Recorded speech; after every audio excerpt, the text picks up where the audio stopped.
जय श्री हरि। नारायण नारायण नारायण नारायण। उत्पन्ना एकादशी की कथा। नारद जी ने पूछा, महादेव, महाद्वादशी एकादशी का उत्तम व्रत कैसा होता है?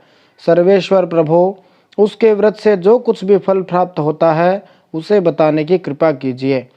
महादेव जी ने कहा, ब्राह्मण, यह एकादशी महान पुण्य फल को देने वाली है। श्रेष्ठ मुनियों को भी इसका अनुष्ठान करना चाहिए। विशेष विशेष नक्षत्रों का योग होने पर यह तिथि जया, विजया, जयंती तथा पापनाशिनी इन 4 नामों से विख्यात होती है।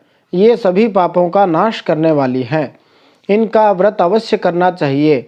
जब शुक्ल पक्ष की एकादशी को पुनर्वसु नक्षत्र हो तो वह उत्तम तिथि जया कहलाती है। उसका व्रत करके मनुष्य निश्चय ही पाप से मुक्त हो जाता है।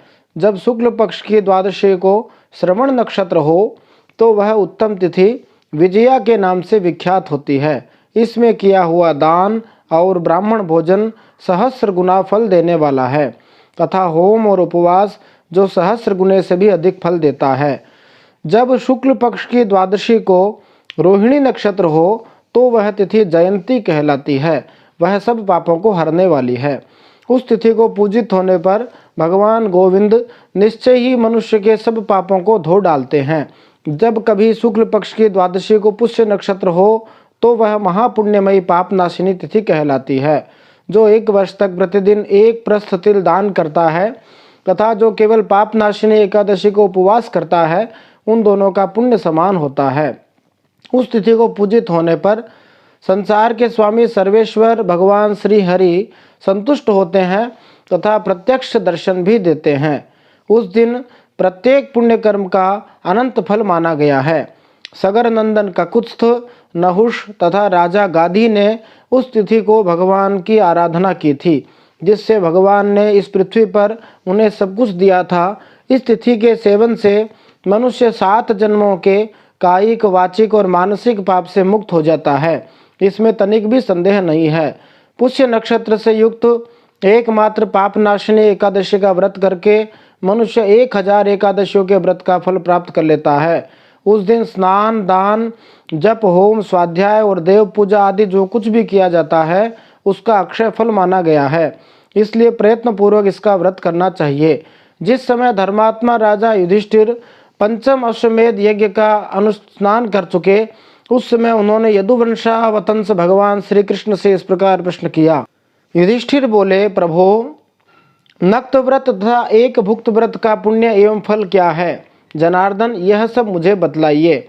भगवान श्री कृष्ण ने कहा, हे कुंती नंदन, हेमंत ऋतु में जब परम कल्याण में मार्गशीर्ष मास आए तब उसकी कृष्ण पक्ष की द्वादशी तिथि को उपवास व्रत करना चाहिए। उसकी विधि इस प्रकार है। दृढ़ता पूर्वक उत्तम व्रत का पालन करने वाला शुद्ध चित्त पुरुष दशमी को सदा एक समय भोजन करे तथा शौच, संतोष आदि नियमों के पालन पूर्वक नक्त व्रत के स्वरूप को जानकर उसके अनुसार एक बार भोजन करे। दिन के 8वें भाग में जब सूर्य का तेज मंद पड़ जाता है उसे नक्त जानना चाहिए।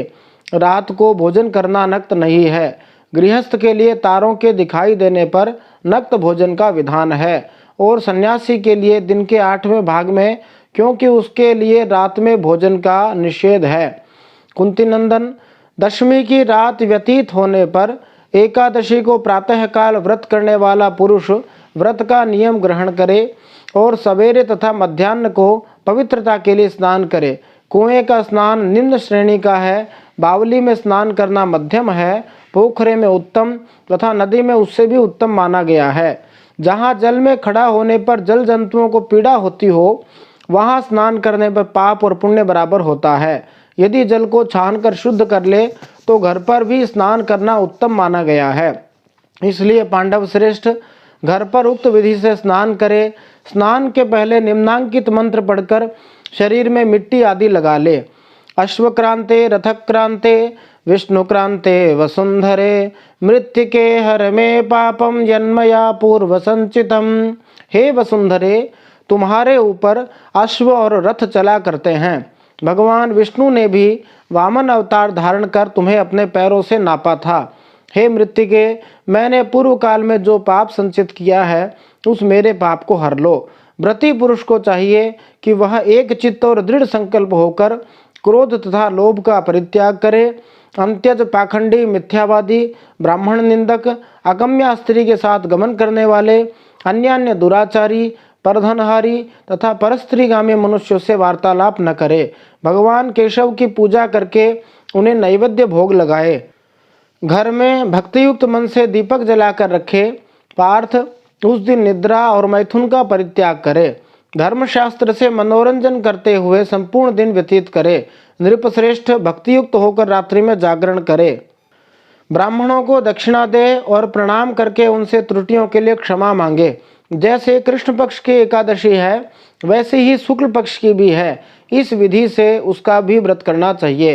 हे पार्थ, द्विज को उचित है कि वह शुक्ल और कृष्ण पक्ष की एकादशी के व्रती लोगों में भेद बुद्धि न उत्पन्न करे। शंखोद्धार तीर्थ में स्नान करके भगवान गदाधर का दर्शन करने से जो पुण्य होता है तथा संक्रांति के अवसर पर 4 लाख का दान देकर जो पुण्य प्राप्त किया जाता है वह सब एकादशी व्रत की 16वीं कला के बराबर भी नहीं है। प्रभास क्षेत्र में चंद्रमा और सूर्य के ग्रहण के अवसर पर स्नान दान से जो पुण्य होता है वह निश्चय ही एकादशी को उपवास करने वाले मनुष्य को मिल जाता है। केदार क्षेत्र में जल पीने से पुनर्जन्म नहीं होता। एकादशी का भी ऐसा ही महात्म्य है। यह भी गर्भवास का निवारण करने वाली है। पृथ्वी पर अश्वमेध यज्ञ का जो फल होता है उससे 100 गुना अधिक फल एकादशी व्रत करने वाले को मिलता है।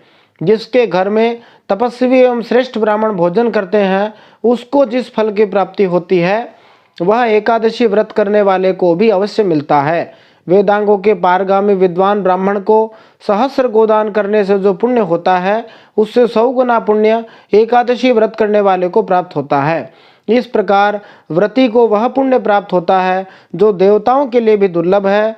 रात को भोजन कर लेने पर उससे आधा पुण्य प्राप्त होता है तथा दिन में एक बार भोजन करने से देहधारियों को नक्त भोजन का आधा फल मिलता है।